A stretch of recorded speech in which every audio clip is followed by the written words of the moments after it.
or the two questions for this week and the homework assignment was all on this heat conduction equation, which is one of those things where we go back to the fundamental math.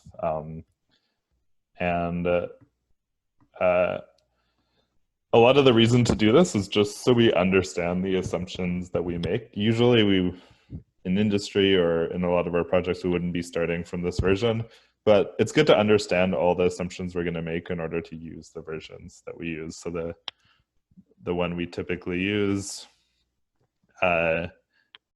was Q is equal to Ka kind of delta T. So this is what we used last week, and this is actually derived from this equation. So I'll try to not get too bogged down in the theory, but I just wanted to say a couple things. So essentially, when we bring this equation down to where we're actually going to be using it in these questions, we have to make a couple assumptions. And I just wanted to cover those quickly. So the first one is we're talking about one-dimensional. So where heat only flows in one dimension. So what this is describing is kind of your heat distribution, so the temperature of your object at different points in a solid piece of metal or brick or whatever it is.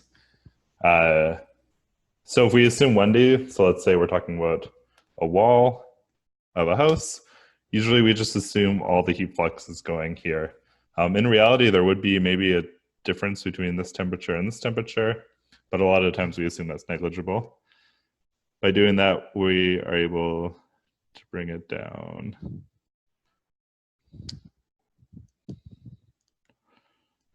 One level.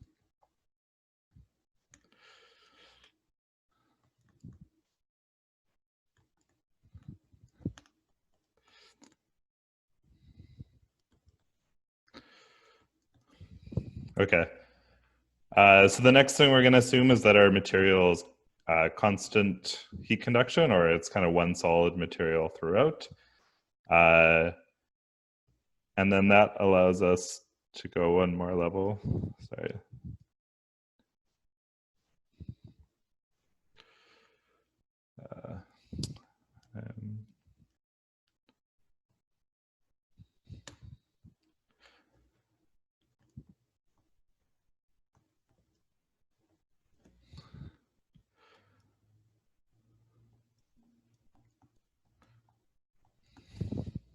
Okay, and then you can see that this is derived by x, so whatever we decide to call our x coordinate.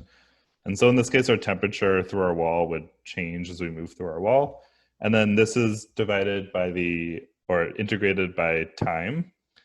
And so we actually are going to cover cases a little later in this course where this doesn't go to 0.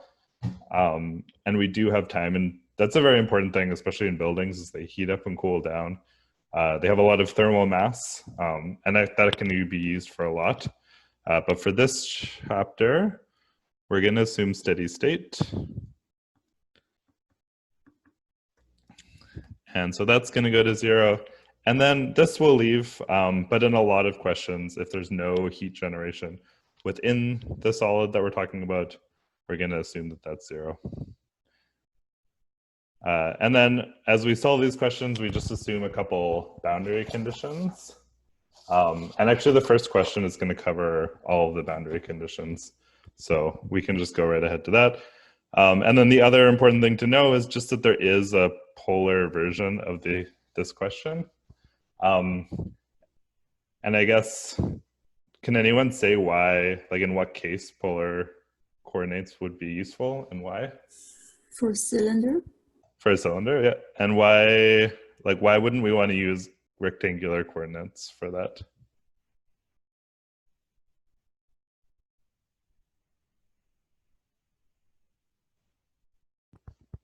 If anyone knows.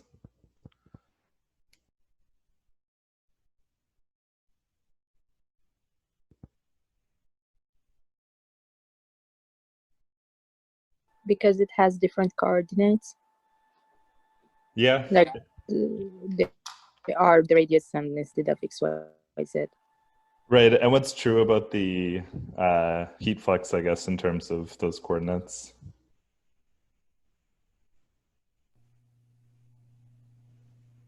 because the heat is flowing along the radius. Yeah, exactly.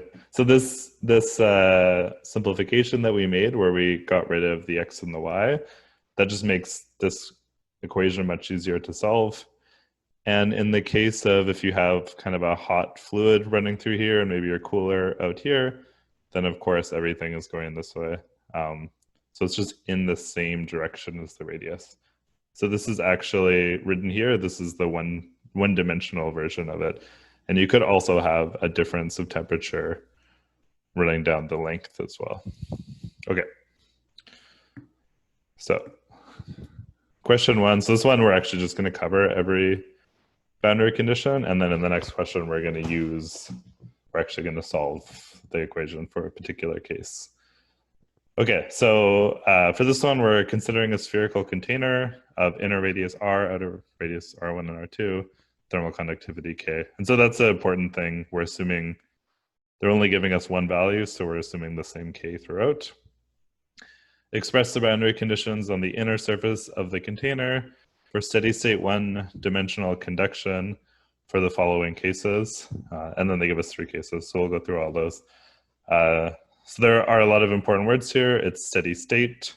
So we know that there's no time element to this, and we know that there's also no heat generation. So there could be heat generation in here, but then that's passed into our solid. So it's good to also know that this heat generation term typically refers to if something is actually being generated in the solid. So in our case, this is 0.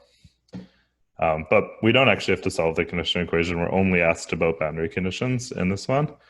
So the first one is our specified temperature is equal to 50. And I find when I remember doing these questions in my undergrad, and this one it is as easy as it looks. And I remember when I was doing the homework myself, this would confuse me. But really all this is looking for is the boundary condition, which is our temperature at our inner radius, because it's saying that these are all inner radius boundary conditions, is equal to 50 degrees Celsius. And that's it. Again, in the next question, we'll see how we use these, but for now, we're just doing boundary conditions. B, specify the heat flux of negative 45 watts per meter squared towards the center. And so a heat flux boundary condition, you can find it in the textbook. In general, what we say is our Q dot is equal to minus K dt by either dr or dx, in this case dr. And this minus, this is for if the heat flux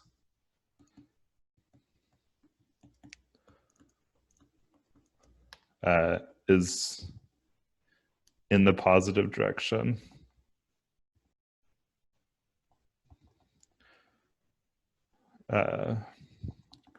So essentially, this direction, in the way that we've defined our coordinates, this is positive r. And we would express, if the heat flux was in this direction, we would express it this way. But the heat flux is actually, they're saying, towards the center. So it's in the opposite direction. So we're going to express it the other way.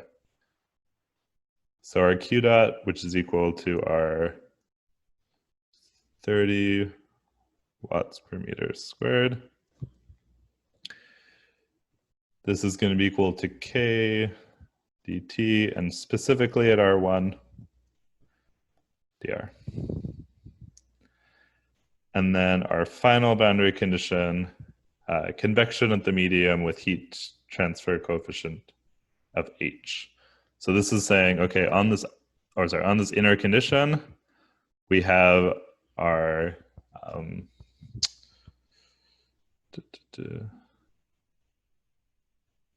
Excuse me, why Yeah. 30? Where does this 30 come from? Oh, sorry. You're absolutely right. It's 30 in my answer manual, but 45 in the question. Thank you. I think the answer key is from a slightly different version. The 50 was right. Okay. 30 in the 6th edition. That's probably where the difference comes. Okay. Thank you. Okay. And then, so this last boundary condition, convection to the medium with heat transfer coefficient of H. And so we're just talking about there's convection on the inside, and we've already talked in our last chapter about how we write convection. That's H, and then T minus T infinity. So T infinity refers to whatever temperature is in here far enough away from the wall that it's not being affected directly. Of course, it always will be, and infinity is a bit of a theoretical concept, but that's the practical idea. So this is our heat flux, and we're going to use the same boundary condition here over here. So basically, the heat flux here is equal to the convection. Okay.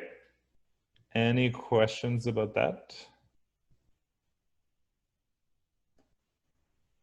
Sorry, this should be T at R1.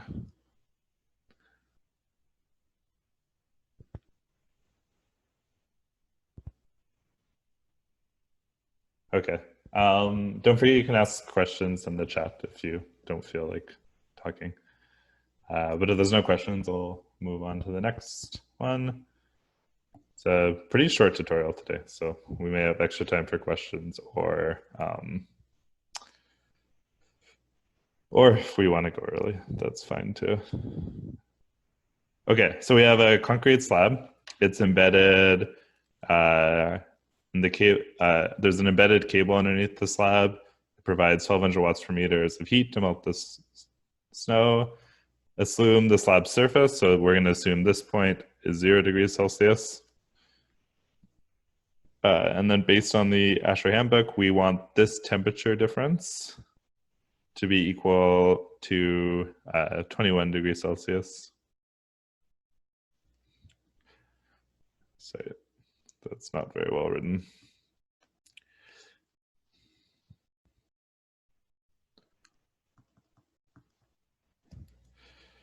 And we want to do that to keep the to reduce the thermal stress. And so what we want to do is we want to formulate the temperature profile through the concrete slab, and then we want to determine the thickness. So whatever thickness would allow for this temperature to not, or the temperature difference to not exceed this amount. Yeah, that's all that needs to be said. Sorry about this glitchiness. Okay.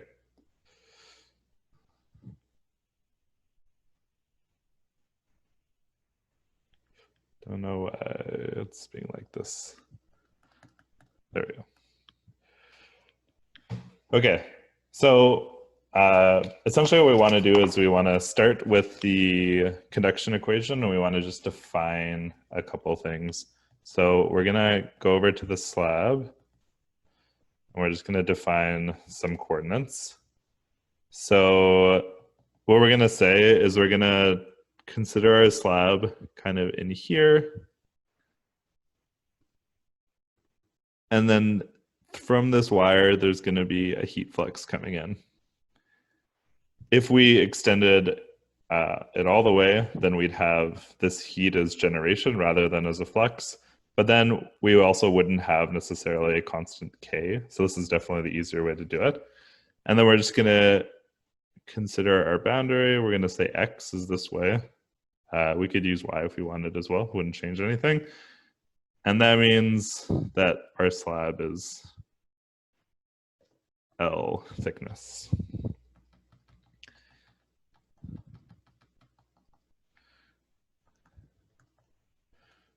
Okay. So using those simplifications, we're also going to say K is constant throughout.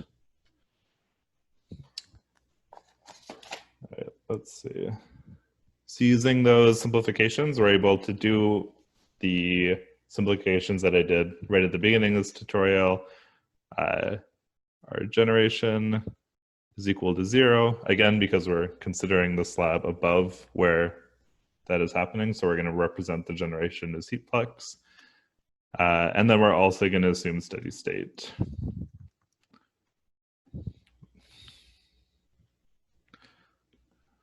Okay, sorry about, okay.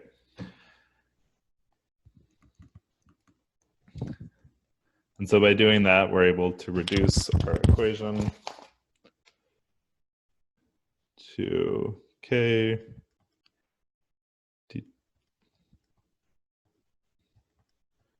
equal to 0, which is also, just to be handy,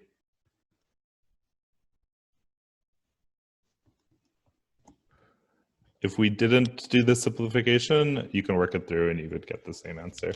K would just kind of cancel out a little bit later. Okay, so what we're trying to do is we're trying to create an equation. So our temperature with respect to X. So we're trying to understand, remember part A was create an equation for the temperature profile. I hope I wrote that. Formulate the temperature profile. So we're trying to get this down, so we're going to have to integrate this. So the first time we integrate it, we're going to get it down to is equal to our constant, and then we're going to integrate it one more time. And we're going to get our T of X, so this is what we're looking for, is equal to C1 X plus C2.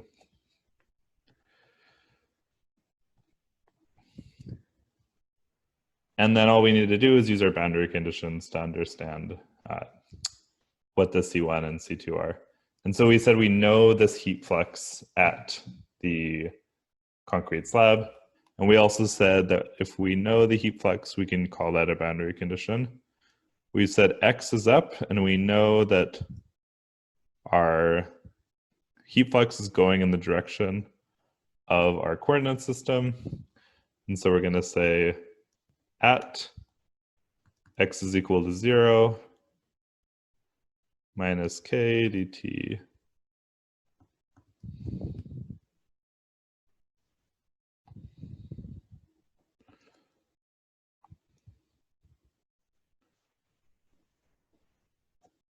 and we've said that our dt by dx is equal to C1.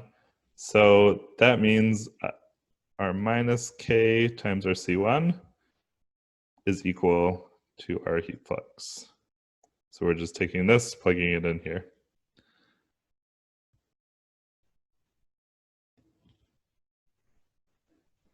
Excuse me. Yes. This is for X equals to 0. Yes, it is. Then we should have C2. Sorry. I just don't get why K times C1. Yep, so the idea here is that when we integrated the first time, we're saying dt by dx is equal to C1. So what this means is that at any point, so no matter what x is, because it's just times a constant. So no matter what x is, dt by dx is equal to C1. So in this case, we're taking our dt by dx at this specific point, which is 0. But it doesn't actually matter that it's at this specific point. We know no matter what, it's equal to C1. So we're going to take this dt by dx equal to C1, dt by dx, just replace that with C1. It is a little confusing that we're doing it specifically at x equals 0, but then that doesn't matter. So maybe that's where the confusion comes from. Does that make sense? I get it. Thank you. Awesome. Okay. So then we'll rewrite this.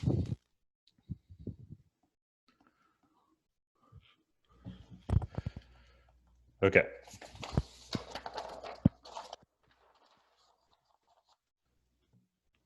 So then we're going to say our second boundary condition at x is equal to L. We know our temperature at L is equal to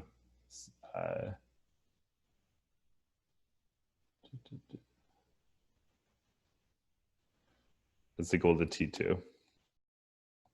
So in this answer key, they've left it general. We know it's equal to 0 degrees Celsius, but they've left it at T2. So this is the outer slab. So this way we can find a more general equation, I guess is the idea. Okay, and so we know our equation for x. And so we can say C1 L plus C2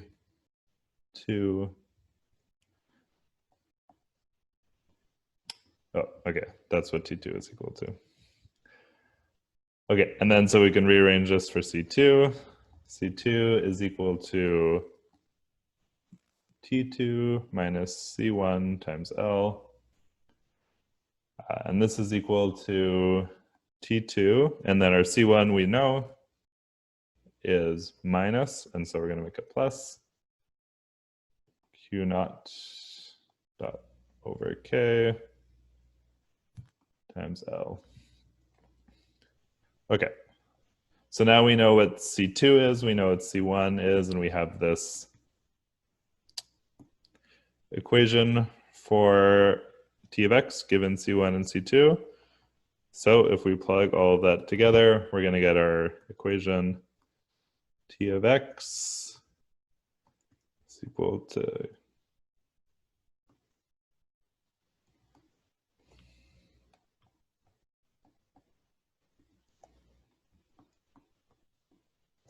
so to get from where I was to here, that's just algebra. And this is the answer to our part A. And then our part B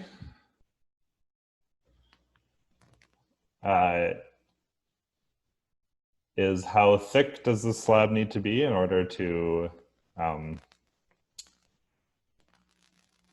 make our how thick does it need to be in order for the temperature difference to not exceed 21. And so what we're going to say, I'm getting slightly confused by my answer. I'm sorry for the hesitation. Okay, so what we're going to do, okay, so we know this. And so if we know that X,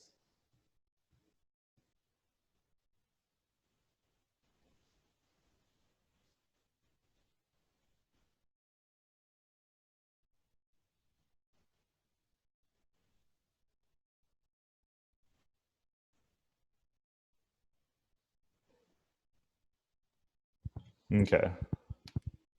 So they write L is equal to K not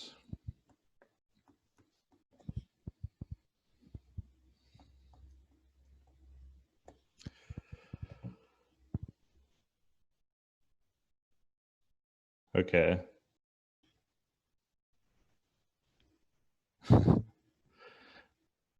Okay, I see what they've done. So what they're doing is we want to know the difference, or we know the difference, and so we know what T1 is and we know what T2 is, or at least we know the difference. We said at our surface of our slab, T2 is equal to 0 degrees Celsius. And so here we know that what we're aiming for, T1 is equal to 21 degrees Celsius. And what they've done is they've just done it in a slightly more general form. They've left T1 and T2 the same. And so they just said, we know at T1, this is going to be equal to Q naught over K, and then L minus X, but we're looking specifically at X is equal to 0 plus T2. And so they've taken this and just reorganized it to solve for L. So this is taking our generalized equation and plugging in 0. It gives us this. And so this is equal to 1.4 watts per meter Kelvin, 1200 watts per meter squared times 21. And it's 21 degrees Kelvin, or it's 21 delta degrees Celsius. Those two units are the same. So we know our thickness has to be 24.5 millimeters. And as I'm doing this, I've noticed I made a mistake when I made this question. I kind of reverse engineered this question based on the answer key. So I guess in the original question, they would have given you your K, which is 1.4 watts per meter Kelvin. Okay. A little confused at the end there, but hopefully that makes sense. Any questions about that? Sorry, so K is a given number? K is given in the question. I just didn't have it there before. Okay, thank you. Yeah. Any more questions? Okay. So it's just the 2 questions this week for the